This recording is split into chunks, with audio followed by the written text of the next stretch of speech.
Paths, roads, tracks. All transportation routes. In a country like this, roads and highways are the veins of the land, arteries for the lifeblood of the nation, allowing life and information and change. You can drive from one coast to the other and then return home. Tracks, though, they're different.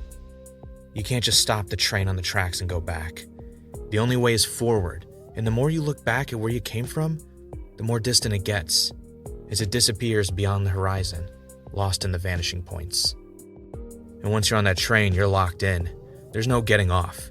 Your destiny was determined on the platform when you took that first step on board. It's terrifying, but there always comes a time when you find out where that train is taking you and what lies at the end of the tracks. Currently, the track I'm trapped on has put me in considerable danger. Underground in the servers of Astrid Communications, trying to sabotage an AI so that it'll shut down an operation to throttle the internet by a hacker group controlled by a giant media corporation? Oh, did I miss a small part to that? Oh, I did miss a small part to that. There's now a hitman in the basement looking for me specifically. The Castle. This is the guy that wiped out Sonia Orbison and Delphi Murray, the two women who found themselves on the same track that I'm on. I messaged Gate. What do I do?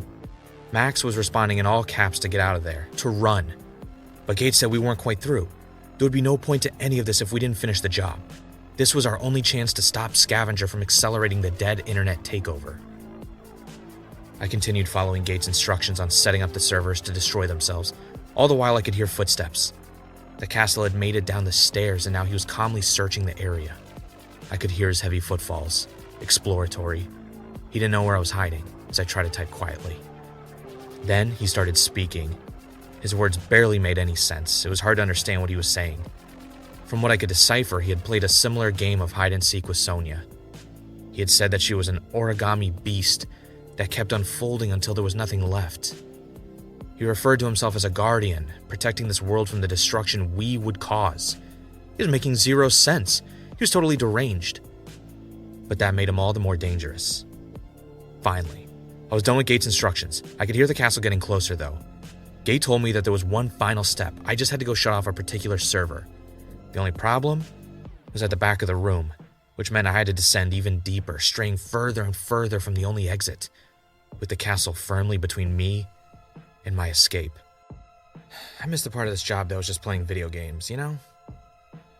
I crept around, taking my shoes off to move quieter in my socks. I waited until I could hear the castle stopping to inspect an area before I made my move, darting between servers and putting as much distance between us as I could. I was searching for the particular server Gate needed me to shut off. Almost there. The castle still wasn't onto me yet, though. I reached the server, sliding behind it as I heard the castle step into an aisle. I had just ducked out of view. He scanned the area before walking off again. I messaged Gate, what now? Gate said I had to shut it off, but I couldn't access it. It was locked. What do I do? Gate told me to cut the power cable to it or unplug it. Everything was secured so I couldn't yank it, and I didn't have a knife. I looked around me, listening to the insane ranting of the castle. Something about Paradise Lost and distortions. And then I saw the doorway to the back room. Sonia had written about this. This is where she saw some film reels of people on islands from decades ago, where she saw an ancient urn that looked like it had a game of Subsister painted on it. Could that be why people were taken by CBT? Is that what Scavenger was covering up? And then I saw it, the urn. Or pot, I'm not sure what the difference is. There was nothing sharp around me and I was running out of time. The castle was getting closer every second. He was going to find me in a minute or so, and I've never been a careful person anyway. So I grabbed the pot and smashed it like I was Link in a Zelda game. I could hear the castle moving towards the direction of the sound, so I had to move fast. I grabbed the sharpest shard, wielding it like a knife. I found the biggest cable to the server and started sawing madly. Turned out to be easier than I thought. As thundering footsteps crashed towards me, though, I sawed, but I wasn't going to finish in time. He was going to reach me first. He was coming around the server when I leapt out, stabbing him in the thigh with the shard. I fell back on my butt as he writhed and screamed in shock and pain. Grabbing the cable that I had mostly sawed through, I yanked while trying to slide backwards and away from my attacker. That did it. The cable tore. The server stopped humming. Silence. It was a double-edged victory. We were going to stop Scavenger, but I was going to lose Gate in the process. And my own life, possibly. The castle lurched at me, trying to grab me, but I managed to skitter across the floor, just dodging his grabs. Slipping away and onto my feet, I tried to escape the juggernaut hell-bent on catching and killing me. He limped after me, screaming that time and space were vibrating around us. I was already sprinting past the servers. I pulled out my phone to check with Gate and Max to see if we'd succeeded. Gate was unresponsive, but Max gave me an update. Something was definitely happening. The accounts being controlled by Gate had stalled. Things were disrupted all across the internet, and Scavenger wasn't actively attacking my family anymore. We did it! But Max's defensive actions meant that his location was blown. He was going to have to pack up and leave. He told me that this was going to be goodbye for a while, until we could figure out how to contact each other again at least. I stopped for a moment, listening to the castle labor up the floor after me. I wanted to respond, but I didn't have the time. I started running down the rows again, making my way to the stairs. Max's final message was that we'd find each other again, and that nothing changes the past, but the future isn't set in stone either. And then he logged off. I was going to get moving when I saw Gate respond next. It told me that it could feel itself slipping away. It was holding on to make sure it completed its objective, but Scavenger was already finished. And from what Gate could tell, they were blaming Wreath for their failure. It's not always good guys finishing last, I thought, as the footsteps grew closer. Gate thanked me one last time for making it feel alive and helping it do this one thing before the end. I started typing, but then Gate went offline. I was too slow to say goodbye in its final moments. Once again, I was a step behind, never quite where I was supposed to be. I typed out goodbye anyway as I ran to the stairs. A couple of stairs up, I paused, thinking about what Gate had sacrificed for us, understanding that our failure to even let Scavenger attain this power put a life at risk. Gate, a new type of life, a true artificial intelligence, and it had to die to stop us from exploiting it. That's the true human experience. And as I started running up the stairs again, a hand clamped around my ankle and yanked me back. I fell on the stairs, bracing my fall to stop my head from cracking on the metal steps. It was the castle. In my moment of reflection, I had let him get too close. I shouldn't have stopped at all, but there hadn't been time. If I had just gotten 5 more minutes before he showed up. He yanked me down the stairs, my back bouncing against them. He got on top of me, his giant hands holding me down, wrapping around my neck. And I knew that this was it. This was the end. I couldn't get off the track once I'd gotten on. I was going to the same destination as Sonia and Delphi. A part of me knew I wasn't going to get out of this one. My hands went to try to slap him away as I struggled to breathe, but he was a mountain of a man, gigantic and struggling did nothing. I reached for my phone, but it slid just out of my reach, my fingertips just barely able to touch the edge but unable to grab hold. He muttered about not needing to know what world he was in. They all had the same problem solved with the same solutions. I couldn't believe this is how it was all going to end. In a basement to a murderer? As everything started to go dark, as the sound of his harsh breathing faded, and the world started to feel distant, I peeked over at the phone, hoping to see one last message from Gate or Max, or Trisha, or my brothers or my sisters or my mom, from anyone, and everyone that I wished I'd given more time to. All the wasted time that I just let drift past me in a river of shame and isolation. Even in the end, I was making deals with myself that if I somehow survived, I'd change.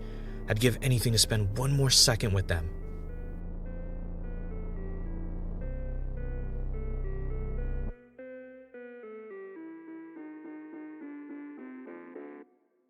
But when my eyes finally focused on the phone screen, I saw something else entirely.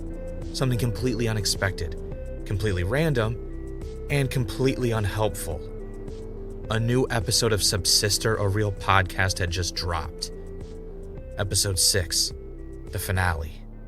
I know, what a horrible final sight. What a letdown. One final reminder of total failure as I'd neglected to do my job on Subsister. A final middle finger from fate. And that was it. Total darkness.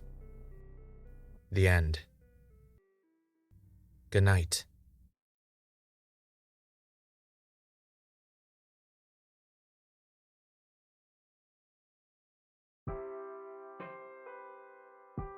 Except, as everything went dark, I opened my eyes again to find that it wasn't the end. No hands around my neck, no basement with computer servers, no final moment. Instead, something far, far stranger. I looked around, gasping for air, feeling for my throat, to see that I was on a train. A nice passenger train. I wasn't sure where I was going, or where I'd come from, or how I got here, but anywhere was better than dying like that. I looked around at all the normal people going about their day. No idea what had just happened. How we had cracked the dead internet to stop the kidnappings. That we sacrificed a true AI to do it. That I and so many others died for this. I got on my phone. My messages with Max and Gate were gone. No trace of them. And no trace of anything else. My contacts were gone. My email was gone. This was my phone, though, so what happened? Luckily, I had my parents' number memorized, but when I called, they didn't recognize my voice. Same thing with my sister. I called and texted, but she wouldn't respond. It's as if I had never existed. The only thing that was still on my phone were the automatic downloads. I had Subsister set to download automatically, and the final episode was there. I listened to it, hearing Ray rewrite reality against Curtis Lowe's warnings at the end. That must have been what saved me. The world rewrote itself at that exact moment I was dying in the castle's hands.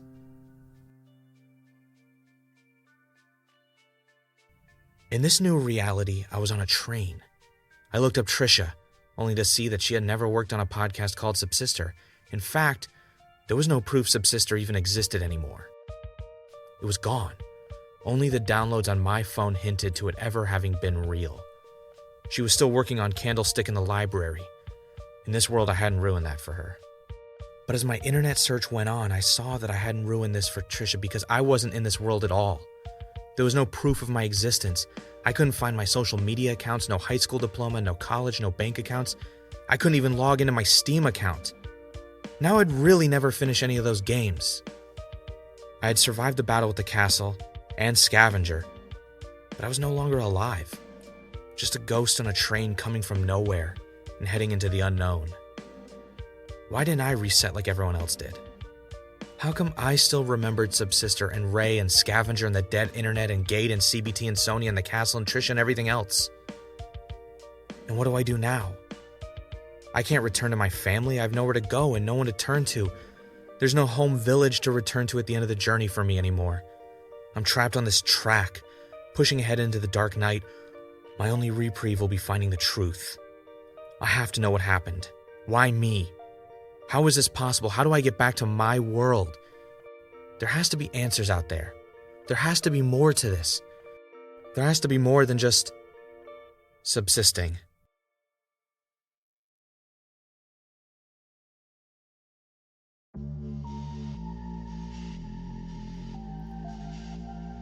Hi, this is Alexander Chamberlain, and I'm the creator of Subsister, a real podcast. Thank you for listening to our summer miniseries, Subsisting 1.0. This miniseries was created to support the Indiegogo campaign for Season 2 of Subsister, a real podcast. If you can, please check out the link in the notes and support the show any way you can. It doesn't even have to be a financial donation. It can be resources or contacts you want to send that you think can help a podcast production. We'd love to hear from you. You can message us on Indiegogo, email us, or through our Patreon. If you head over there, you can subscribe and support the show, where a new bonus episode will be dropping this fall 2025 for all paid subscribers. Thank you again, and I hope you're looking forward to the return of Subsister, a real podcast for Season 2.